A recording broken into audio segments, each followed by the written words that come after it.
Nun, meine lieben Freunde, eine Frage: Sind auch Sie dabei?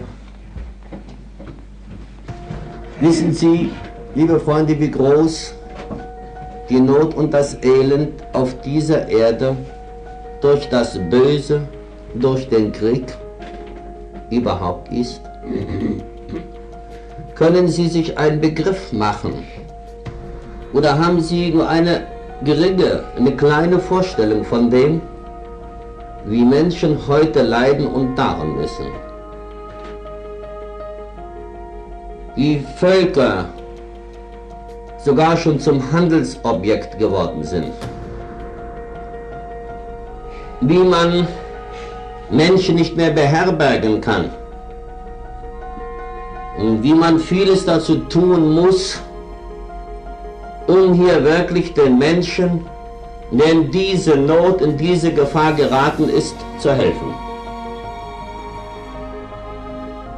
Ich sage Ihnen jetzt etwas, was ich hier in Deutschland erlebt habe. Ich war eine schöne, geräumige Zeit, wo man mir zuvor auch in Uniform steckte und ich sollte gegen den Feind kämpfen.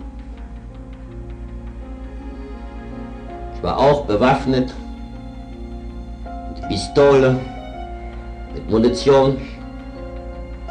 Man setzte mich auf einen Panzer und da waren auch die zwei Geschosse, einmal das große und das zweite, das MG-Geschoss. Ja, und ich sollte da den Feind töten.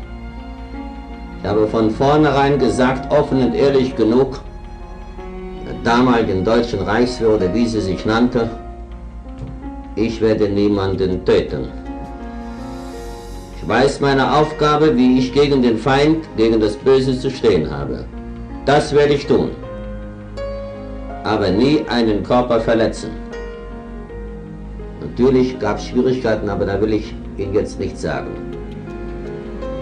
Und so geriet ich dann auch in russischer Kriegsgefangenschaft. Auch da selbst war ich notwendig, obwohl man mir vorher den Weg frei machen wollte, dass ich früher deshalb heimgehen durfte, weil ich zuvor meinen Kopf geboten habe, und zwar dafür, dass ich sagt, an Tag und Stunde sowieso ist der Krieg beendet. Falls nicht, dann gebe ich meinen Kopf. Der Russe hat sich's wohlweislich gemerkt. Wäre dies nicht so eingetroffen, dann wäre es um meinen Kopf geschehen. Aber ich durfte mir das erlauben, ich durfte das sagen, um den Menschen auch Bestimmtes auf den Weg zu geben. Zuvor war das noch so, dass man vieles dran gesetzt hatte, wo ich unrechtmäßig, das heißt, nach den Verfassungen eines Heeres gestanden hat, dass ich dagegen gesprochen und auch dagegen gehandelt, auch gegen die russische, indem ich erschossen werden sollte. Ohne Furcht, Freunde. Wie das Leben, wie Gott bestimmt ist, so ist auch der Tod und die Erlösung hier bestimmt. Und niemand wird einem früher darum bringen können. Man kann nicht das Leben, was sie Leben nennen, was wir das Hiersein nennen, nicht verlängern. Man kann es auch nicht verkürzen. Wenn Sie das gewusst hätten. Und wenn Sie heute das wissen und noch nicht glauben können, so Sie erst zu glauben beginnen, dass ich von dem überzeugt, dass Sie über ein größeres Wissen verfügen, werden Sie ganz beruhigt sein. Und Sie sagen, man kann mir das Leben nicht nehmen, man kann es mir nicht absprechen, denn Gott hat es bestimmt, denn das Leben ist ja Gott selbst. Es fragt sich nur, wie viel Leben der Mensch in sich hat. Das ist die eine Seite. Die andere Seite. Und so war ich dann einige Monate, obwohl ich freigestellt werden sollte, wenn es stimmt, dass der Krieg dann zu Ende ist, komme ich frei. Papiere, alles war ausgestellt. Ich wäre frei gewesen. Ich habe nur die Frage an den Russen gestellt, und was macht ihr jetzt mit den deutschen Lanzer? Was macht ihr mit meinen Landsleuten?